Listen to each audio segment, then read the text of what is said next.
এনসিপির দক্ষিণাঞ্চলের মুখ্য সংগঠক হাসনাত আবদুল্লাহর হুমকি ঘিরে বাংলাদেশ ভারত দুদেশের মধ্যে নতুন করে সৃষ্টি হয়েছে কূটনৈতিক উত্তেজনা। হাসনাতের এই হুমকির কড়া প্রতিক্রিয়া জানিয়ে হুঁশিয়ারি দিয়েছেন আসামের মুখ্যমন্ত্রী হিমন্ত বিশ্ব শর্মা। এ নিয়ে বিস্তারিত জানাচ্ছেন জান্নাতুন নাহার জেরি। কত স্পষ্ট করে বলে দিতে চাই, ভারতের যারা সেপারেটিস্ট আছে বাংলাদেশে আমরা তাদেরকে আশ্রয় প্রশ্রয় দিয়ে যে সেভেন সিস্টার রয়েছে সেটাকে বাংলাদেশ থেকে ভারত থেকে और ये लोगों को भी ये सिखा देना चाहिए कि भारत का ऊपर ऐसा सब व्यवहार करने से हम लोग चुप नहीं रहेंगे।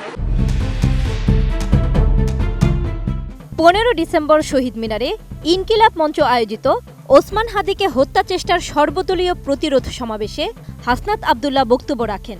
সেখানে তিনি বলেন, যারা বাংলাদেশের সার্বভৌমত্ব, সম্ভাবনা, ভোটাধিকার ও মানবাধিকারকে বিশ্বাস করে না, যারা এদেশের সন্তানদের উপর আস্থা রাখে না, যেহেতু সন্ত্রাসীদের আশ্রয় প্রশ্রয় দিচ্ছেন, তাই বাংলাদেশের পক্ষ থেকে ভারতের সেপারেটিস্টদের আশ্রয় দিয়ে সেভেন সিস্টারকে ভারত থেকে আলাদা করে দেওয়া হবে। বাংলাদেশকে অস্থিতিশীল করলে তার জবাব দেওয়া হবে এবং সেই বিদ্রোহের আগুন সারা পৃথিবীতে ছড়িয়ে পড়বে। নতুন বাংলাদেশ গড়তে এলো জুলফিকার স্টিল। জুলফিকার স্টিল, ইস্পাত দৃঢ় অঙ্গীকার। ভারতের মূল ভূখণ্ড থেকে সেভেন সিস্টার্স, ভারতের উত্তর পূর্বাঞ্চলীয় 7 রাজ্য ও সিকিমকে বিচ্ছিন্ন করে দেওয়ার এই হুমকিকে ঘিরে কড়া প্রতিক্রিয়া জানিয়েছেন আসামের মুখ্যমন্ত্রী হিমন্ত বিশ্ব শর্মা। ভারতীয় গণমাধ্যম দ্য হিন্দু থেকে এ তথ্য জানা যায়। बांग्लादेश का लोगों का सोच खराब है, हम लोग उनको बहुत ज्यादा मदद करना नहीं चाहिए और ये लोगों को भी ये सिखा देना चाहिए कि भारत का ऊपर ऐसा सब व्यवहार करने से हम लोग चुप नहीं रहेंगे।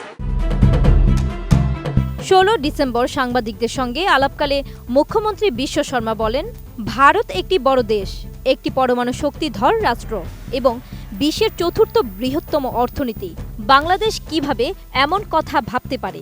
তিনি হুঁশিয়ারি দিয়ে বলেন, এ ধরনের শত্রুতামূলক আচরণ চলতে থাকলে ভারত চুপ থাকবে না, প্রয়োজনে শিক্ষা দিতে হতে পারে। তিনি বলেন, গত 1 বছরে বারবার এমন বক্তব্য আসছে যে ভারতের উত্তর পূর্বাঞ্চলকে বিচ্ছিন্ন করে বাংলাদেশে যুক্ত করা উচিত। और ये लोगों को भी ये सिखा देना चाहिए कि भारत का ऊपर ऐसा सब व्यवहार करने से हम लोग चुप नहीं रहेंगे। এদিকে ভারতীয় সংবাদ মাধ্যমের দাবি, হাসনাত আবদুল্লাহ প্রথম নন যিনি এ ধরনের হুমকি দিয়েছেন।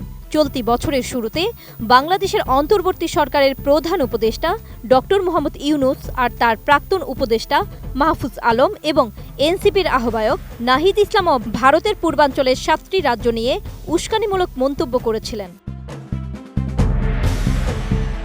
জান্নাতুন Nahar Jerry, desk report, ATN news.